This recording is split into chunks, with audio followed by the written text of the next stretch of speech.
Olá, você está no canal da Igreja CI. Você vai ouvir agora uma palavra do Evangelho do Nosso Senhor que pode transformar a sua vida. Antes de liberar o vídeo, eu quero pedir para que você se inscreva no nosso canal e compartilhe, para que mais vidas sejam abençoadas. Agora sim o vídeo será liberado. Que Deus te abençoe. Lucas capítulo 15, o verso de número 11. Lucas 15,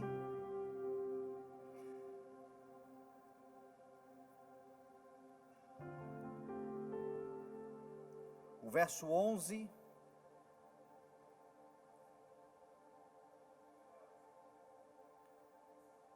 Diz assim a palavra do Senhor. Jesus continuou: um homem tinha 2 filhos. O mais novo disse ao pai: Pai, quero a minha parte na herança. Assim ele repartiu uma propriedade, ou a sua propriedade, entre eles. Não muito tempo depois, o filho mais novo reuniu tudo o que tinha e foi para uma região distante.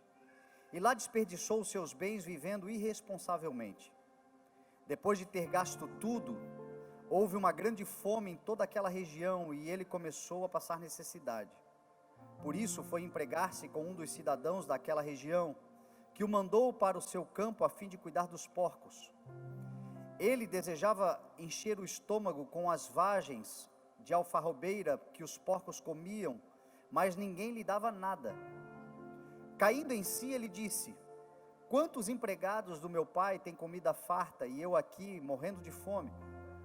Eu me porei a caminho e voltarei para o meu pai e lhe direi: Pai, pequei contra o céu e contra ti. Não sou digno de ser chamado teu filho. Trata-me como um dos teus empregados. A seguir levantou-se e foi para o seu pai. Estando ainda longe, seu pai o viu e, cheio de compaixão, correu para o seu filho e o abraçou e o beijou. O filho lhe disse: Pai, pequei contra o céu e contra ti. Não sou mais digno de ser chamado teu filho. Mas o pai disse aos seus servos: depressa, tragam a melhor roupa e vistam nele. Coloquem um anel em seu dedo e calçados em seus pés. Tragam o novilho gordo e matem-no, e vamos fazer uma festa e nos alegrarmos. Pois este meu filho estava morto e voltou à vida. Estava perdido e foi achado. E começaram a festejar o seu regresso. Amém? Pai, obrigado, Senhor. Obrigado pela tua igreja, obrigado por podermos estar aqui, obrigado por sermos tua igreja, obrigado por nos constituir tua igreja. Senhor, a tua palavra, ela é fiel, ela é verdadeira e ela nos conduz. Ela é sempre a verdade, nada se pode contra ela, e eu te peço, Senhor, que esta verdade seja proclamada nesta manhã. Que neste culto de ceia, Senhor, os teus filhos saibam aonde é o seu lugar. E que, sabendo onde é o seu lugar, desfrutem, Senhor, de tudo aquilo que é herança, tudo aquilo que o Senhor nos constituiu e tudo aquilo que o Senhor derramou sobre nós, através do teu sacrifício, nos dando a condição de sermos chamados de filhos de Deus. Que assim seja, Senhor, a tua palavra nos guiando, em nome de Jesus. Amém. Graças a Deus. Amém. Eu acabei de vir de uma viagem. Eu tive a oportunidade de ir para os Estados Unidos, fiquei 14 dias lá nos Estados Unidos, e se você já foi para lá, você sabe que é um país altamente desenvolvido, um país que tem muitas oportunidades, possibilidades, uma terra muito próspera, especialmente o lugar onde eu fui, que é a cidade de Orlando. Ela é um clima tropical, muito temperado e parecido com o Brasil, então a gente se sente muito em casa por conta do clima. É uma cidade que tem muitos brasileiros. Eu acho que a maior parte dos brasileiros hoje que decidem ir para fora do país e vão para os Estados Unidos, escolhem a Flórida para morar, por conta do clima. A impressão que a gente tem quando chega nos Estados Unidos, especialmente na Flórida, é que nós estamos num Brasil desenvolvido, um Brasil que se desenvolveu, e a gente fica na expectativa de que um dia a gente consiga desfrutar das possibilidades, das oportunidades aqui mesmo no nosso solo, porque afinal de contas o nosso solo é muito mais fértil, é muito mais produtivo, é muito mais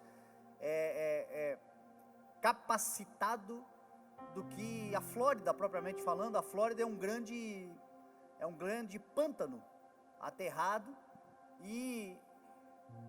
mas se desenvolve por conta da cultura daquele país, daquele povo.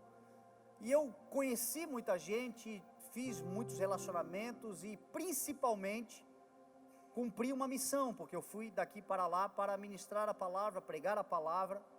Mas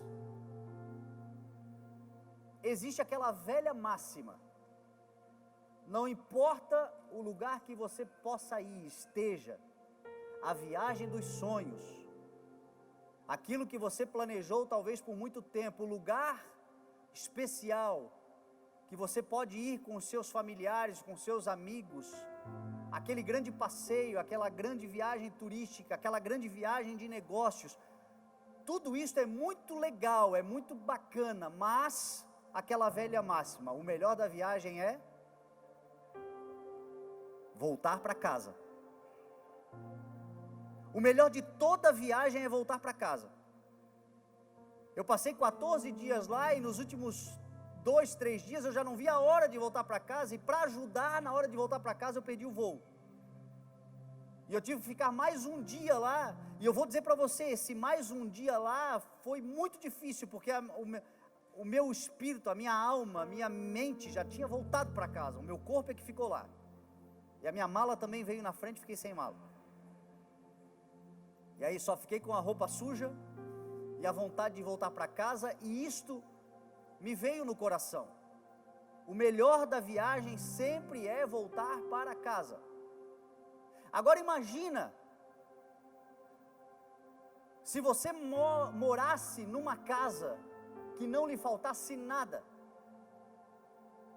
Imagina se você morasse numa casa cujo território desta casa é o melhor lugar possível sobre a terra, ou na terra. Imagine morar num lugar que tudo que você deseja tem ali, tudo que você almeja tem ali.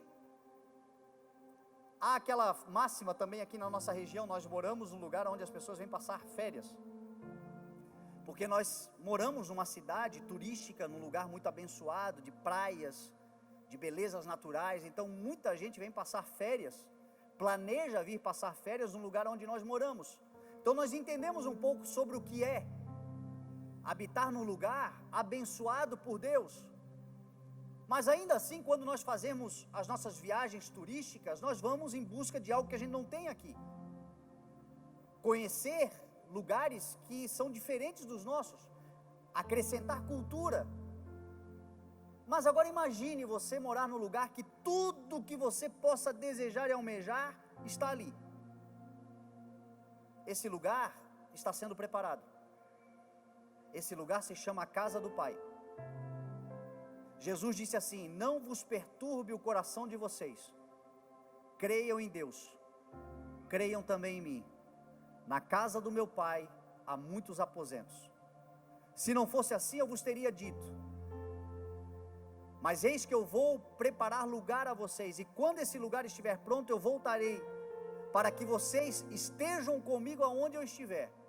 Jesus prometeu que ia aos céus preparar um lugar, e esse lugar será um lugar de habitação, não de visitação.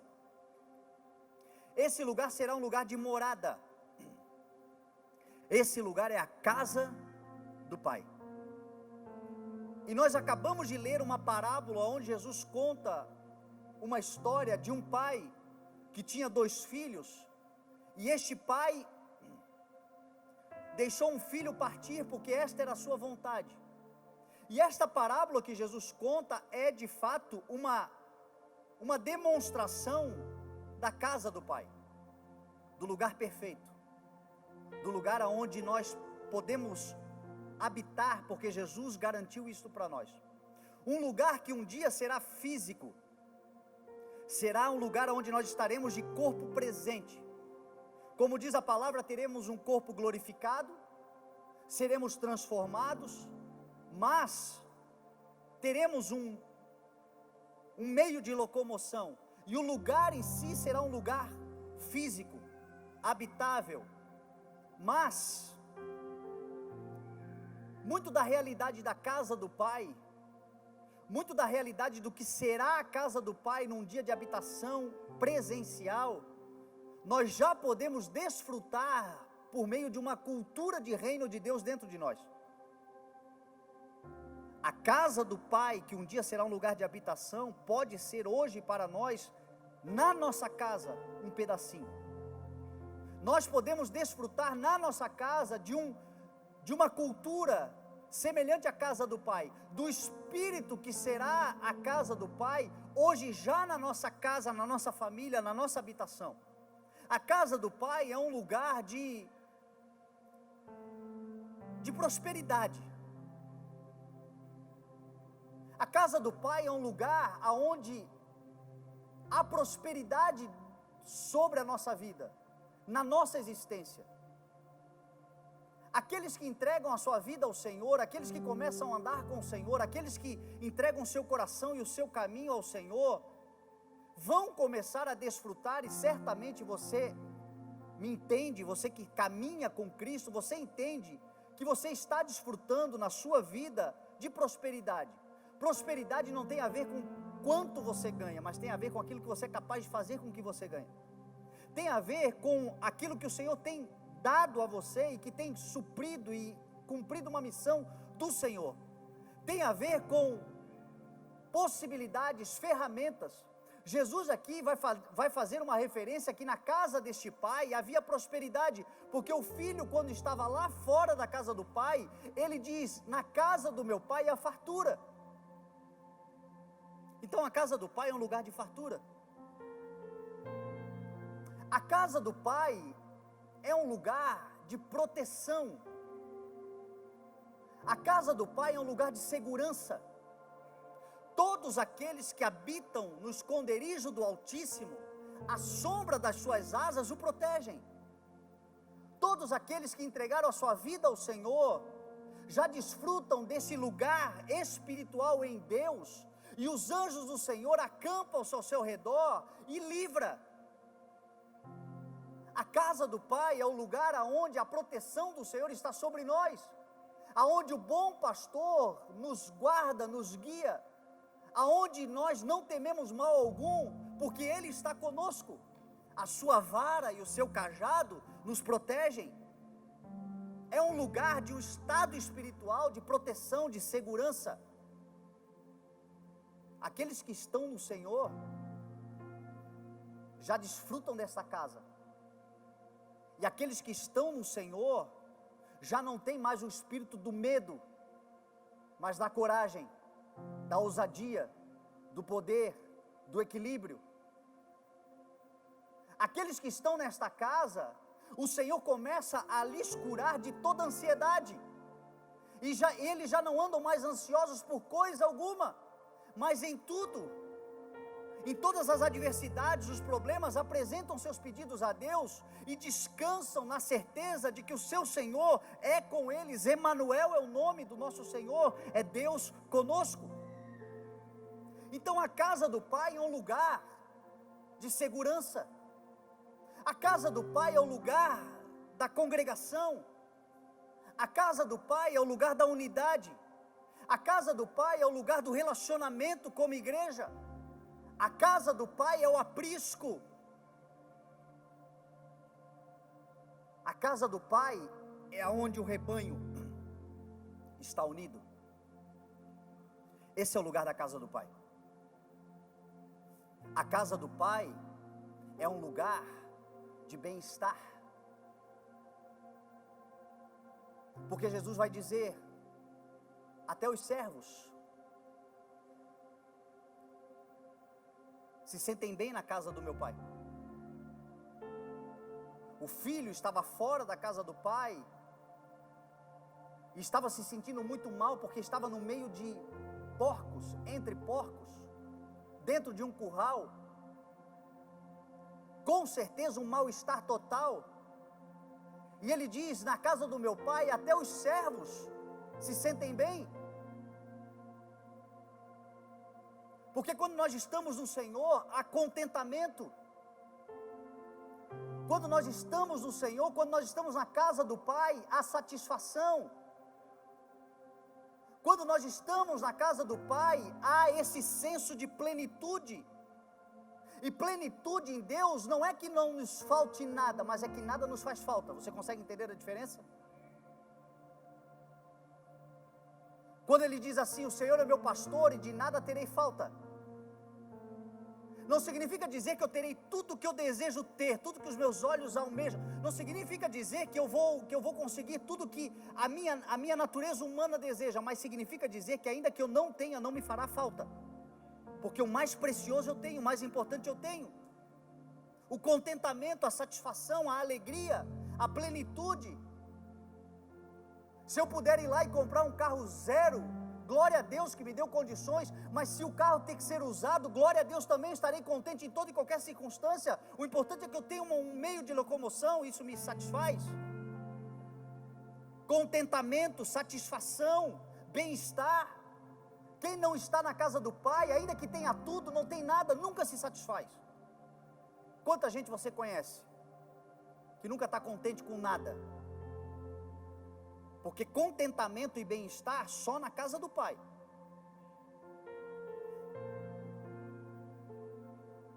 A casa do Pai é um lugar de alegria, é um lugar de paz. Porque o filho, ele reconhece isto.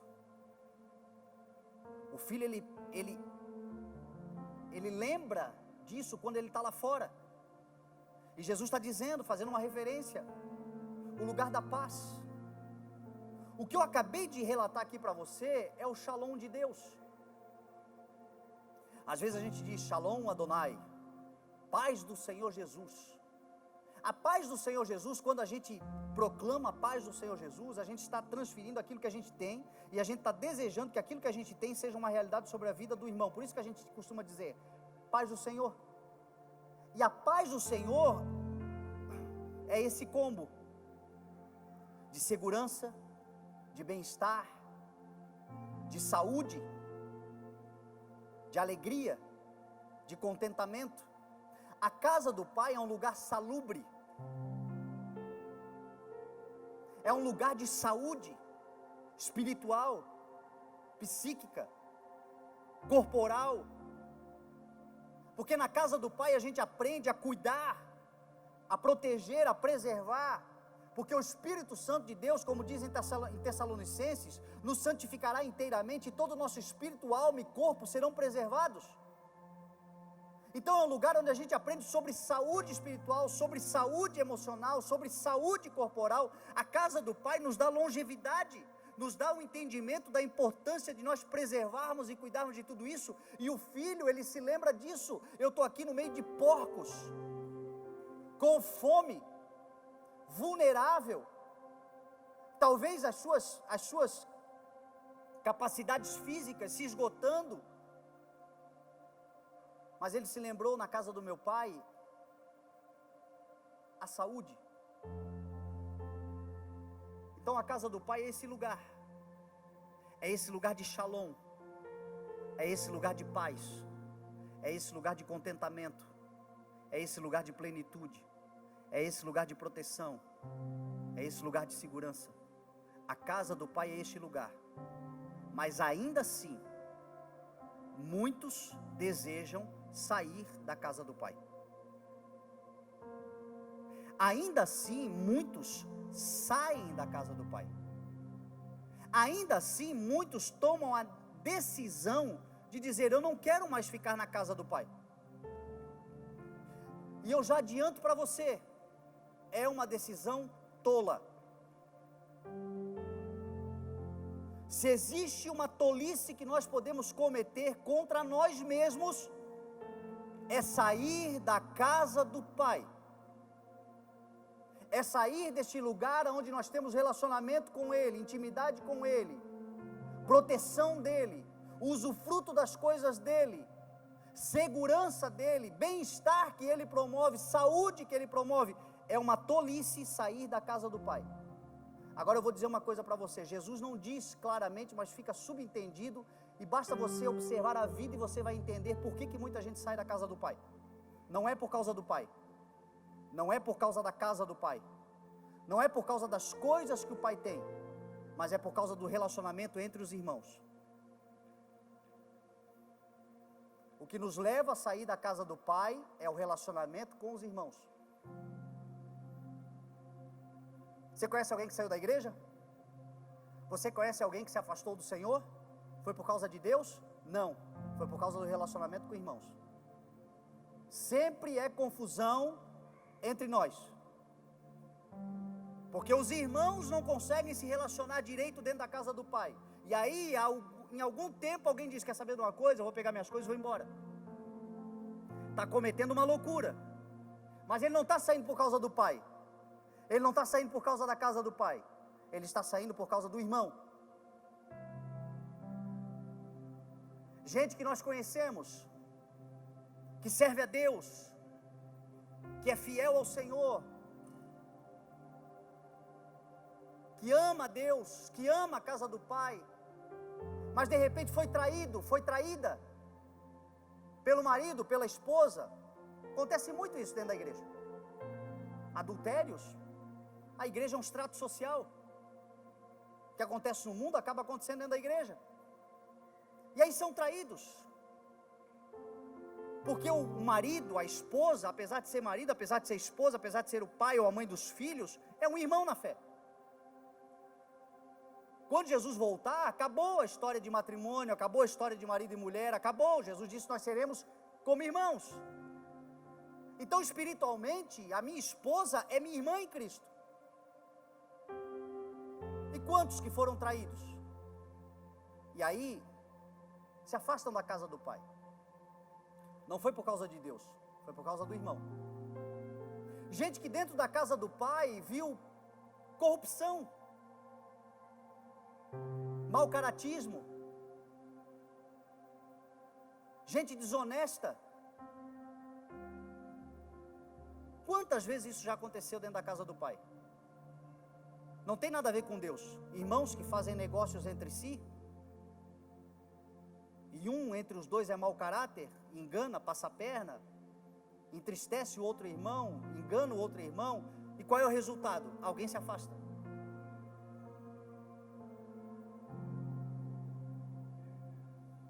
Irmãos que na casa do pai não honram o pai que tem, não honram o irmão na vida do pai, ou o pai na vida do irmão. Às vezes não é nem uma questão de corrupção, de traição, às vezes é uma questão de dominação. É tanta regra, é tanta imposição, é tanto controle, é tanta opressão, é tanta doutrina. O pai não falou nada disso, o pai não exigiu nada disso, mas a gente começa a exigir, e normalmente é irmão mais velho que faz isso. Irmão mais velho que está há mais tempo, que acha que tem maior controle, que tem maior domínio sobre as coisas, e começa a mandar no outro irmão, e chega uma hora que o irmão diz assim: não, mas peraí, tu não é meu pai, tu é só meu irmão?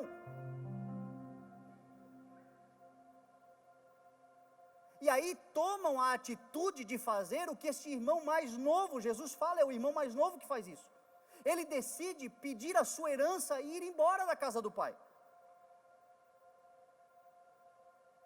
Por que eu digo para você que está subentendido isso? Porque lá na frente, quando o irmão volta, quem é que se revolta?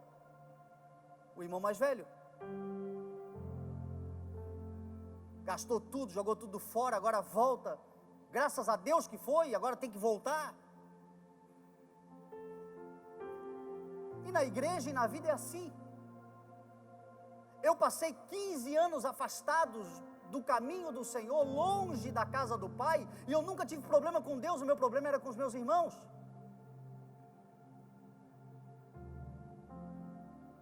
Porque Deus é perfeito, Deus é santo, Deus é bom, em Deus não há dúvida, o amor de Deus nos cobre, a graça do Senhor nos alcança, a misericórdia do Senhor nos levanta. O Pai continua sendo bom, mesmo quando nós estamos longe do Pai, Ele segue sendo bom, porque Ele é Pai e sempre será Pai.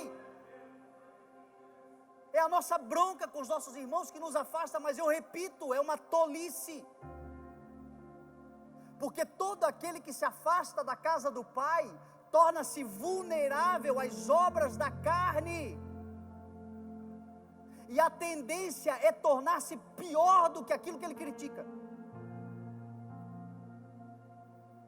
Normalmente quem é traído estava servindo a Deus, estava certinho, não fazia nada para os outros, e aí me fazem isso. Quer saber de uma coisa? Eu vou para o mundo, vou tocar o terror,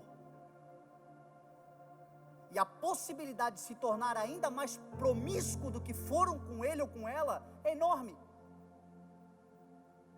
E aí você vê filhos de Deus na lama até o pescoço, entre porcos, porque Jesus falou que nós não devemos lançar as nossas pérolas aos porcos, porque eles pisam.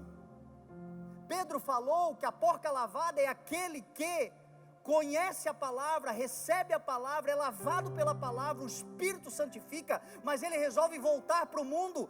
Jesus chamou de porca lavada. E às vezes, aquele filho de Deus vai para lá e se torna muito pior, porque o coração ferido nos torna vulneráveis às obras da carne. Viu corrupção, viu gente enganando, gente que diz que é crente, mas engana, daqui a pouco está enganando também.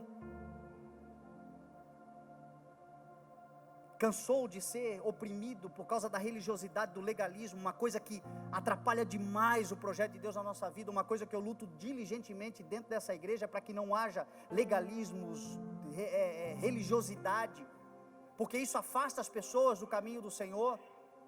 A casa do Pai é um lugar de liberdade, é um lugar de acesso, é um lugar de relacionamento com Ele. E às vezes os irmãos mais velhos impedem os mais novos de se chegar ao Pai, porque nasci primeiro, é o meu lugar. Mas a tendência é se tornarem cada vez piores, porque a vulnerabilidade de um coração ferido dá acesso às obras da carne. E foi isso que esse filho fez, ele se afastou da casa do pai. E diz a palavra que ele começou a viver irresponsavelmente. Porque quem tem um coração ferido vai viver de forma dissoluta. E ele começou a gastar as coisas. E ele começou a gastar a sua herança. E ele começou a gastar o que o pai tinha lhe dado. Até que ele gastou tudo. E então houve fome e ele começou a passar necessidade. Deixa eu dizer uma coisa para você. Se você se afastar da casa do pai, talvez você não perceba no início, porque você tem muitos dons, você tem muitos talentos, você tem muitas oportunidades do Senhor, você tem muita riqueza espiritual dentro de você, e essas riquezas espirituais lhe dão acesso, lhe dão condições, lhe dão possibilidade de fazer muita coisa, só que tem uma questão primordial. No mundo não há renovação, no mundo só há gasto. O mundo é extrativista, o mundo é consumista, o mundo é depreciativo. E muitos não percebem, porque são tão dotados de dons, que eles começam a viver no mundo e fazendo esses dons acontecerem. Só que esses dons no mundo não é investimento, é desperdício, porque só na casa do pai há renovo. Só na casa do pai tudo se faz novo. Só na casa do pai há fonte. É na casa do Pai que nós nos renovamos, é na palavra de Deus que nós somos renovados a cada dia. É o Senhor que nos dá a possibilidade de desfrutarmos de algo novo ou de restituir algo que se perdeu. É na casa do Pai que nós somos regenerados, restituídos, restaurados, reconfigurados, reconduzidos. É só na casa do Pai. O mundo só tira, o mundo só destrói.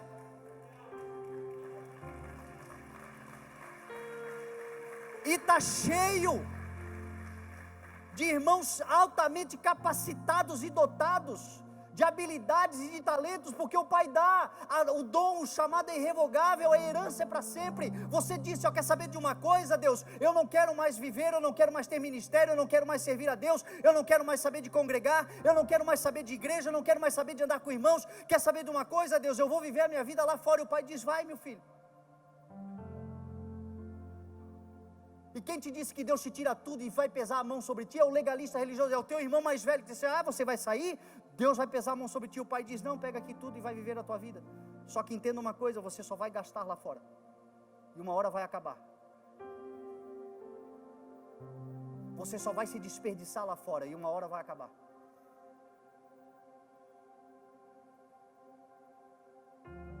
Você só vai entregar aquilo que é sagrado aos cães. E eles vão devorar tudo, sem pena, e uma hora vai acabar. Porque restituição e restauração só tem dentro da casa do Pai. No mundo não há. E esse jovem, então, ele fez tudo isso, só que ele, no pior momento, e talvez lá fora tenham pessoas vivendo o pior momento, mas aqui dentro tem pessoas pensando em cometer essa loucura. Porque antes de você sair de qualquer lugar fisicamente, você sai mentalmente primeiro. Antes de você deixar o teu ministério, você decidiu no coração.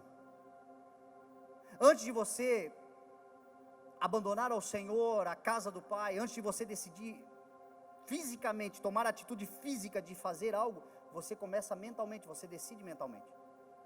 Esse jovem, antes dele pegar a herança, antes dele sair, ele aqui dentro decidiu.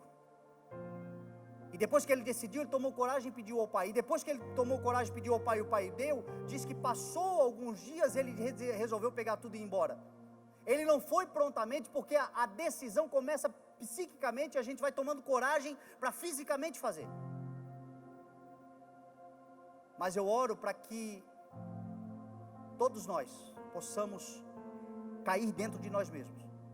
O melhor tombo da vida que você pode levar é o tombo que você cai dentro de você. É o cair em si. Não existe tombo melhor, porque o tombo do cair em si impede de nós cairmos num precipício. Esse jovem estava entre porcos.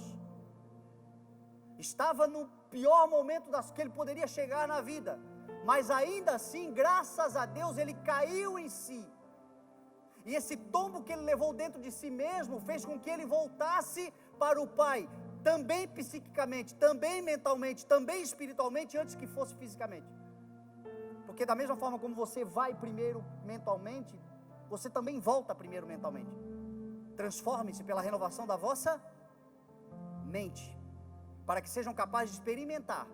Então primeiramente muda, depois o corpo age, e depois o experimento e o fruto vem. Ele caiu em si, e caindo em si ele disse: pequei. Caindo em si ele disse: errei. Caindo em si ele disse: joguei tudo fora por causa dos outros.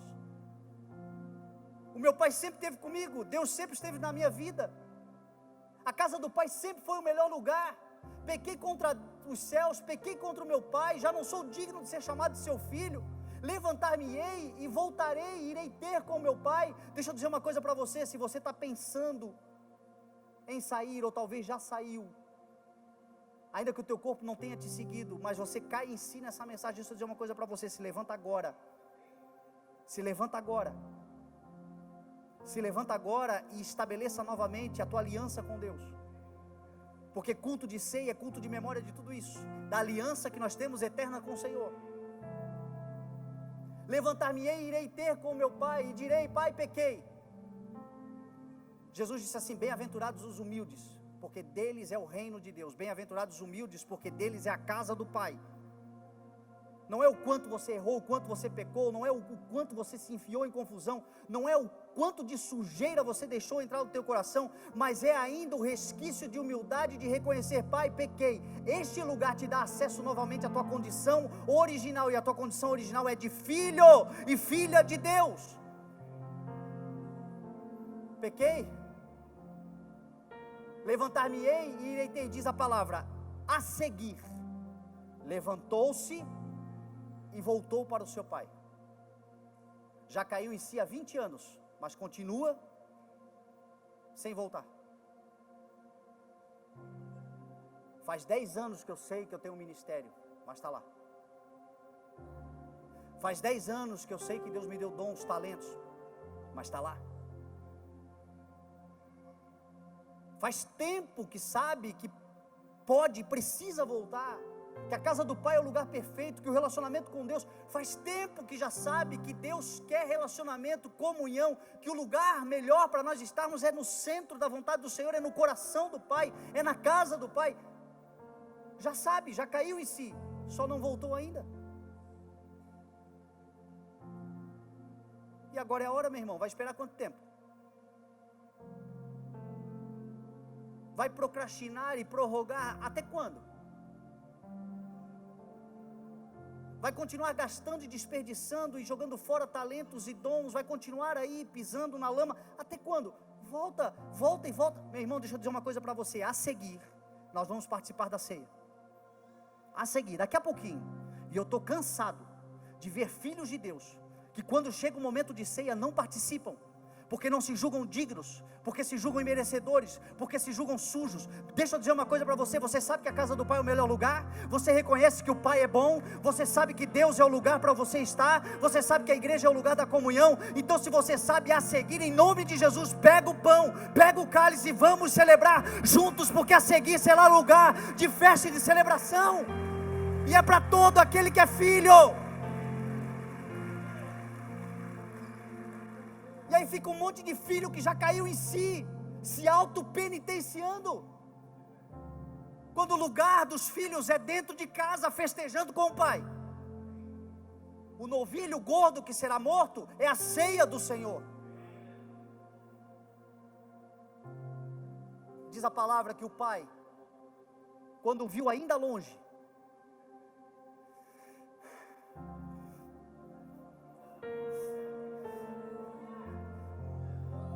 aqui o Pai começa a me constranger, e começa a me ensinar o como nós, como irmãos, devemos ser mais parecidos com o Pai.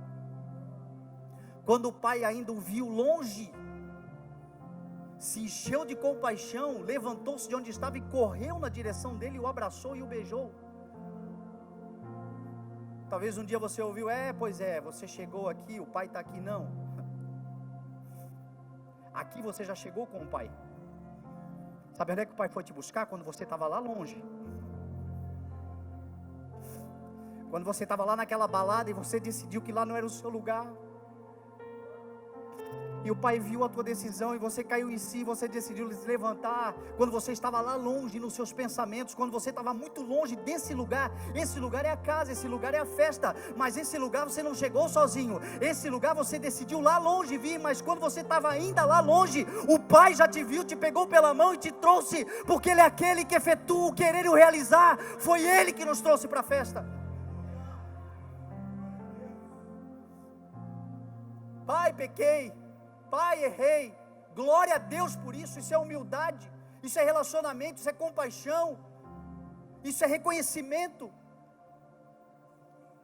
Mas o Pai olha, vai buscar o filho de longe e volta com o filho nos braços, abraçado com o filho.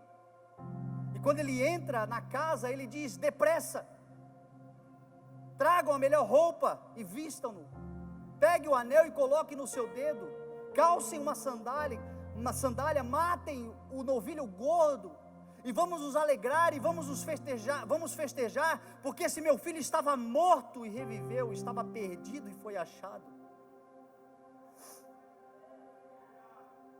Meu Deus, irmão, quando ele ainda estava longe. Eu vou terminar essa mensagem com uma expressão, e eu quero que você guarde no teu coração. Sabe como vai ser a restituição de Deus na sua vida? Depressa. Eu vou repetir. A restituição de Deus na sua vida vai ser depressa. Mais rápido do que você imagina. Pai, pequei contra ti, pequei contra os céus, já não sou digno de ser chamado seu filho. O Pai olhou para os servos, que são os anjos do Senhor, espíritos enviados para servir todos aqueles que hão de receber a salvação. Olhou para os anjos do Senhor, que estavam na sua casa junto com seu filho, e disse: depressa, vistam-no, depressa, coloquem um anel, depressa, botem de novo as sandálias e vamos festejar. Porque quando nós voltamos, meu irmão, apressadamente o Senhor faz uma grande obra na nossa vida. Quando nós voltamos para a casa do Pai, nos braços do Pai, o que o Senhor faz é depressa. Por mais que você tenha vagarosamente jogado muita coisa fora e passado muito tempo longe, se você volta depressa, o Senhor faz restituição sobre o teu dom, sobre o teu ministério, sobre o teu chamado, sobre os teus talentos, sobre a tua casa, sobre tudo que você é, na sua essência, sobre tudo que você jogou fora. Depressa o Senhor dá um banho, depressa o Senhor coloca roupa, depressa o Senhor dá um anel, depressa o Senhor calça sandálias, que é a proclamação do Evangelho da Paz, depressa o Senhor prepara uma festa e apressadamente você é reconduzido ao lugar que você nunca deixou de ser, no coração do Pai, Filho de Deus. Então eu quero te convidar nesse momento a nós cearmos ao Senhor, e você participar desta ceia, e entender que hoje é um lugar e um dia de festa, hoje é um lugar de alegria, porque todos nós estávamos mortos e revivemos. Aquele que crê em mim, ainda que morra, viverá, e aquele que vive e crê em mim não morrerá eternamente. Todos nós estávamos mortos e revivemos. Todos nós estávamos perdidos e fomos achados. Não foram vocês que me escolheram, mas fui eu que escolhi vocês para irem darem frutos. Foi Ele que nos achou, e esta é a realidade. A casa do Pai é o lugar onde aqueles que estavam mortos agora vivem, onde aqueles que estavam perdidos agora foram encontrados, e o culto de ceia é a grande festa de alegria, onde nós nos lembramos do Cordeiro imolado antes da fundação do mundo. Hoje é uma manhã de festa e de alegria, que o Senhor preparou para filhos que estavam perdidos e foram achados, estavam mortos e reviveram, filhos que jogaram fora as suas coisas, os seus talentos, aquilo que Deus lhe deu, mas hoje o Senhor restitui. E eu vou dizer para você, depressa. Você crê em nome de Jesus? Então se coloque de pé.